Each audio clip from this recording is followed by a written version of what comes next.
Bismillahirrahmanirrahim. Assalamu alaikum viewers. I'm your host S.M. Hali, presenting another edition of Defense and Diplomacy. The need of the hour is that Pakistan needs more friends than enemies, and it is a prudent policy to look east and at our immediate neighbors as well as the ones a little beyond. In the line of this, the recent presidential visit to formerly Burma, now known as Myanmar, is a prudent step. But to discuss this, we have in our studio today a former ambassador who has served at Myanmar. Welcome, Mr. Javed Hafiz. And we have with us Major Raja Mujtaba, who is a renowned defense analyst. Sir, for the sake of our viewers, could you give us a little bit of the background of the location and the importance of Myanmar? Well, thank you very much. Myanmar is located between Bangladesh and Thailand, and it also is bordered by India and China, with Bay of Bengal to the south.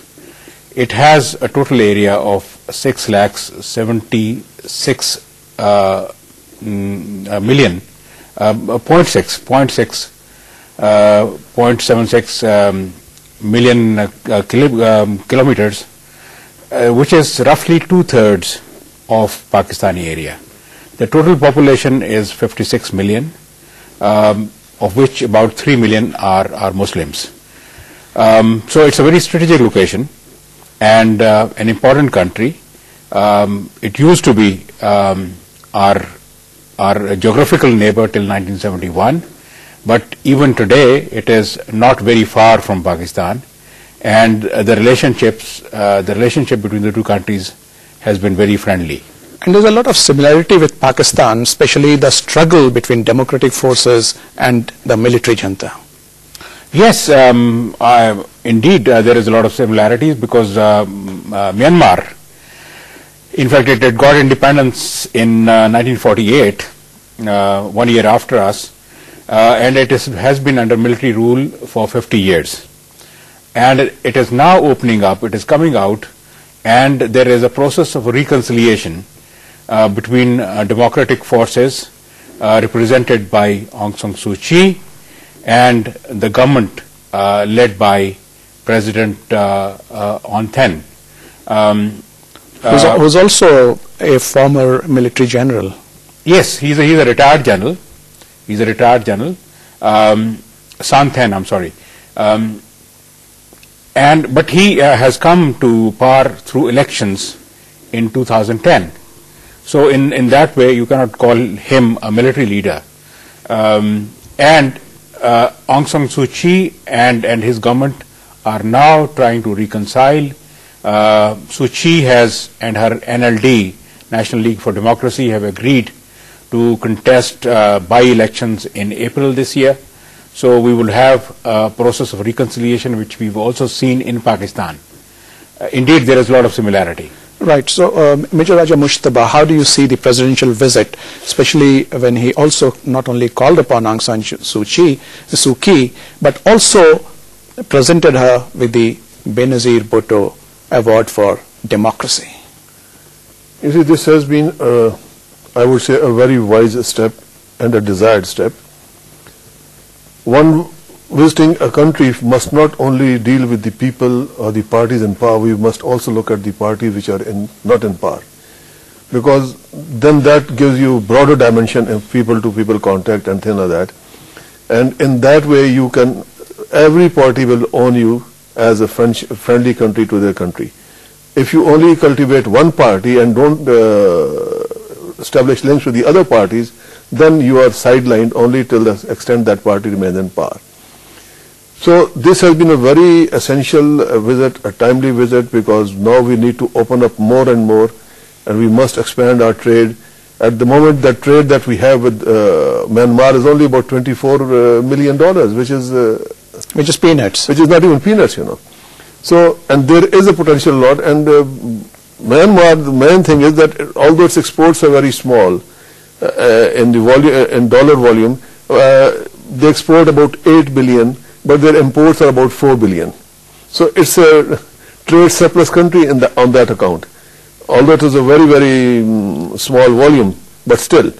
And Pakistan has got a lot of things to export to that country, and a lot of things, especially we can import a lot of timber from there and things like that, you know.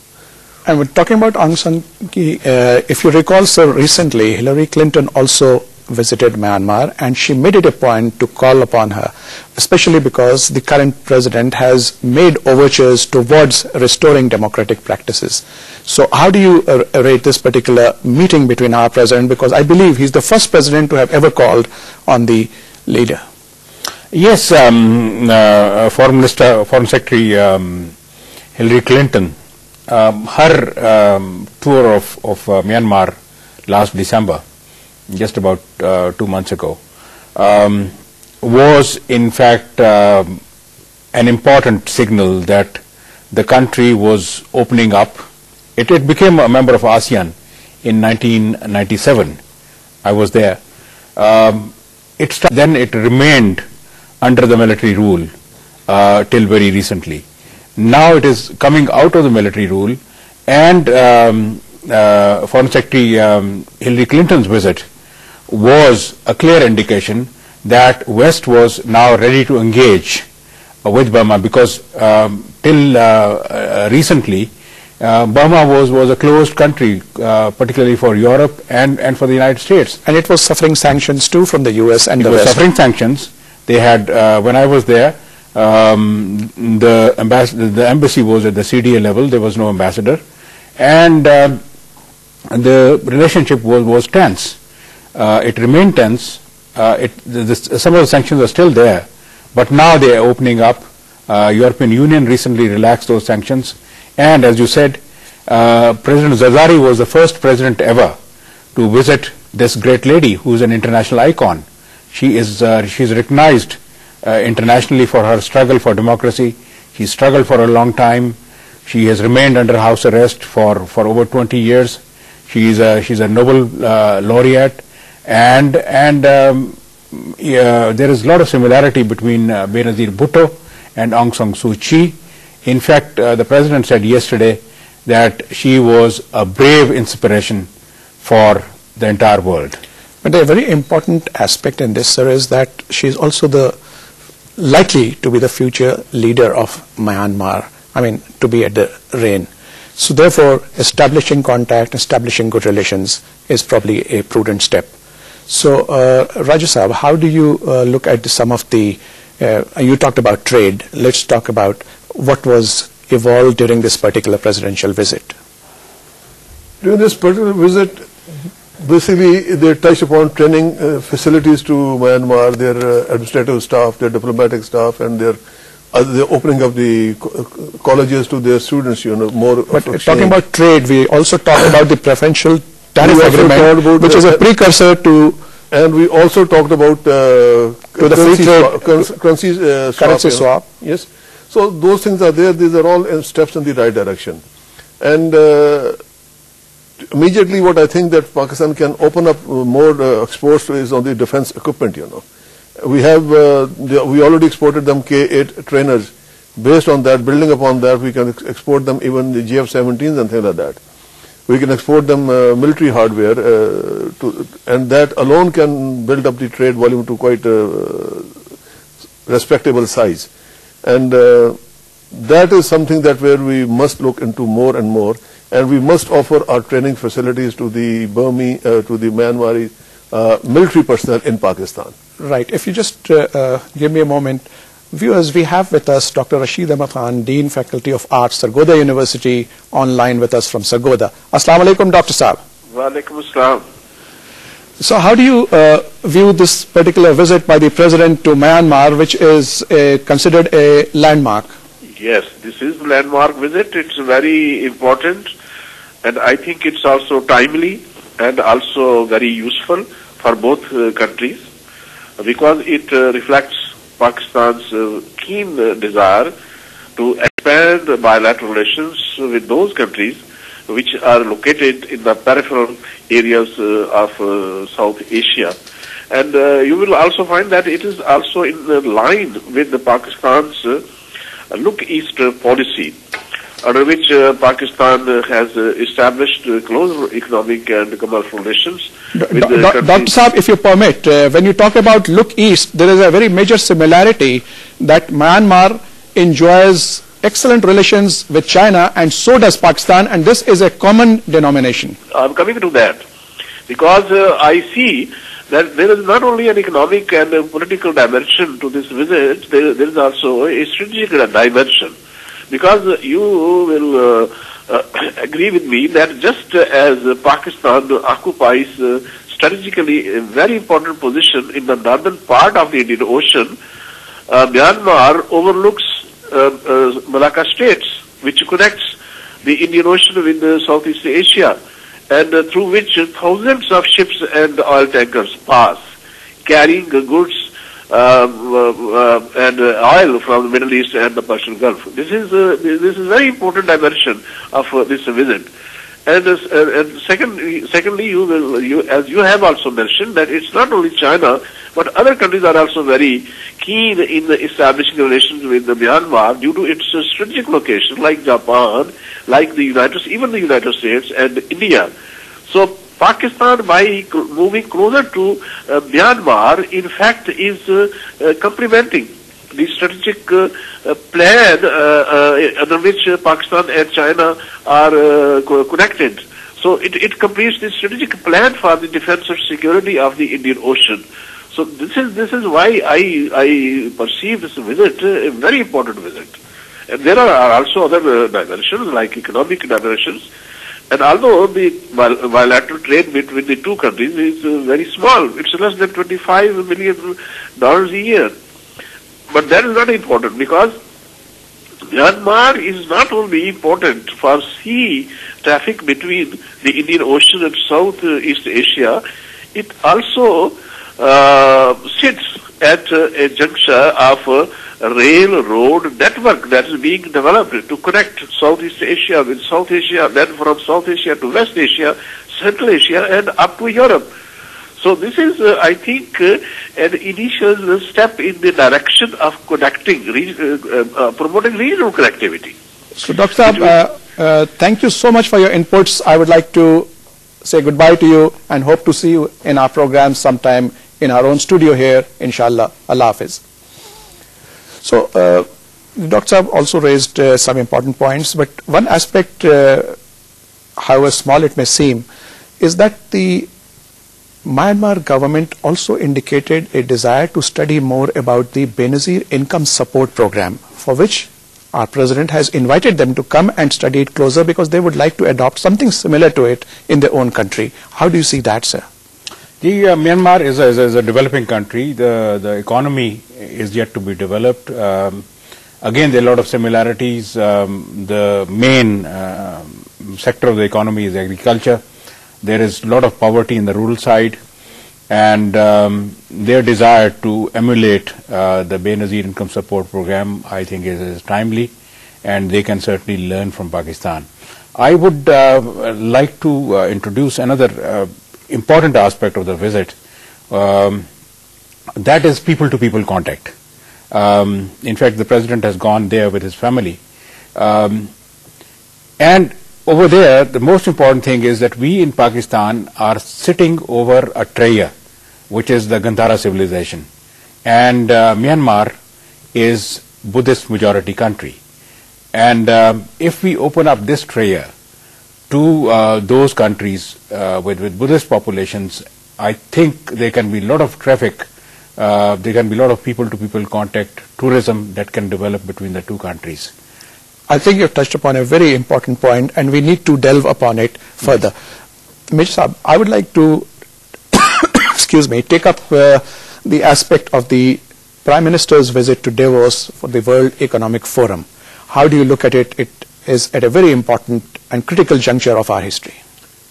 It is, and the Davos itself is facing a lot of challenges right now, because the people who have gathered there from around the world, they are challenging the capitalistic system, They have declared that this system has failed and we need to replace it with something better, which is more people-friendly and which can address the issues of the people more and more.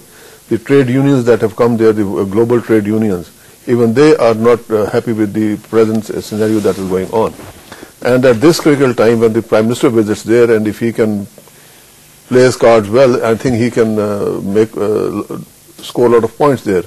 And in that we can attract the attention of the investors towards Pakistan, because that is more important to us than anything else. In fact, the Prime Minister is hosting a lunch for the business magnates over there, and this is likely to yield very positive results. Yes, it should, and that should be main focus of going to such meetings in the global sector, you know. Because once we attract the investors, and now with the passage of time, the climate at home in Pakistan is also improving. The terrorism has gone down considerably, although sporadic things do happen here and there. But it is not to that extent now, because now Pakistan is also talking that we must resume the international cricket within Pakistan. So these are all indicators that we are stabilizing that, and we are coming out of the past and we are moving into future. And we must look into future that way. And one thing that I would like to mention about Myanmar is that in 2014, Myanmar is going to have the presidentship of the ASEAN. So that is another important factor that through which Pakistan can benefit into that regional group of ASEAN, you know. And in that, Myanmar can again play a very, very important role. And going into the little past, in 1971, Myanmar was very, very cooperative to us. They provided us the escape route. A lot of our people from East Pakistan, via Akyab, they came to Pakistan. Indeed, we owe them that. Coming back to Davos, sir, the main event is going to be the discussion program on development imperatives for 2012. And our Prime Minister is likely to participate in that. What do you think will be the outcome, sir? Well, as Major Mujtaba said rightly, the world today is facing a lot of economic problems. We have problems in Europe, we have problems in Latin America. In fact, the US economy itself is not doing very well at the moment. So there has to be, we have to, because now it is a global village, the economies are interlinked, things that are produced by the United States are made somewhere else. There's a lot of outsourcing. So we have to think about global solutions. And our Prime Minister, Pakistan is a major player, should discuss with the international leaders, and there will be about 100 of them. He'll have the opportunity to meet them. In fact, he's already scheduled to meet a lot of them on the sidelines, and this is going to be a very important platform for them to meet. Yes. So it will be a good opportunity to discuss the international economic problems and the way forward, how to come out of these problems. If there is certain lacuna, if there are certain shortcomings in the international capitalist system, how to improve those without letting the rate of growth come down. That is a major challenge of 2012. Right. So, Major Raja Mujtaba, how do you look at the opportunity which the Prime Minister will have once he hosts the lunch for the businessmen over there? I see it very positively. I see it very, very positively. I would say that after hosting a lunch there, he should invite the delegations to visit Pakistan and host a trade conference within Pakistan as an extension to Davos meetings, you know. Once those people, they come here and then they see things for themselves, this will give it much more needed boost that we need at this time. So you think it will translate into further investment? It should. It should. If brought down on proper lines, it should. That's what I mean to say. Right. So in fact, I would like to add to that. A couple of days ago, there was a group of investors that came from UAE, and the UAE ambassador in Islamabad said, we have already invested $21 billion in Pakistan, and we are willing to invest more. So that shows the growing confidence of the international community in the Pakistani economy. Indeed, if more delegations are brought from other countries to Pakistan, because the overall law and order position in Pakistan is improving, the business sentiment is improving. So this is a good time to bring those delegations to Pakistan, invite them over here, and let them see, because we need foreign investment badly. We need to create 3 million jobs every year, because that is the number of people that join our labor force every year. So indeed it is an imperative for Pakistani economy to grow at a rate of 7-8% and to produce and to have those additional 3 million jobs in order to keep the employment level high. Right. And when you talk about inviting the businessmen over here and letting them see and get a first-hand hands-on knowledge about what Pakistan offers as a potential. So could you perhaps pinpoint on what basis should be these visits or seminars, and which are the areas where we should invite them to come and take a look? You see, there has to be government to government level, and there has to be businessman to businessman level also. Because it's the private sector, we would prefer to invite. So I would say the chambers of commerce should play more active role in that. The Federation of Chamber of Commerce should play more active role in that. The regional chambers should play more active role in that. And the government should also play, because government should be co-host in such meetings which are happening. And we have lot of areas there. We have shipping, we have got railways, we have got airlines, we have got banking. You name it and we have it. Even exploration of and energy is another very, very important segment for us, where we need to invest a lot of money. And these people have the know-how and the finances to invest. And if brought in properly and given the proper exposure and the assurances, I'm sure they would invest. And the Prime Minister has taken his core teams, especially comprising his Minister for Finance and Minister of Foreign Affairs also. So with that, sir, we come to the end of this program. And viewers, we discussed, first of all, the relationship between Myanmar and Pakistan, especially in light of the visit of the President of Pakistan, and the important discussions he held over there, especially in the realm of trade and enhancing bilateral relations. Also on the sidelines, his personal family was with him, and they also offered Fatiha on the mazar of Bahadur Shah Zafar, the last Mughal emperor, who unfortunately is buried in Rangoon. We talked about Davos and the Prime Minister visit and how opportune it is and the likely positive fallout that will be from it. So I would like to thank you, Ambassador Javed Hafiz, for your kind comments, and Major Raja Mujtaba for your cogent remarks. Viewers, we hope to see you next week, inshallah. Keep watching. Allah Hafiz.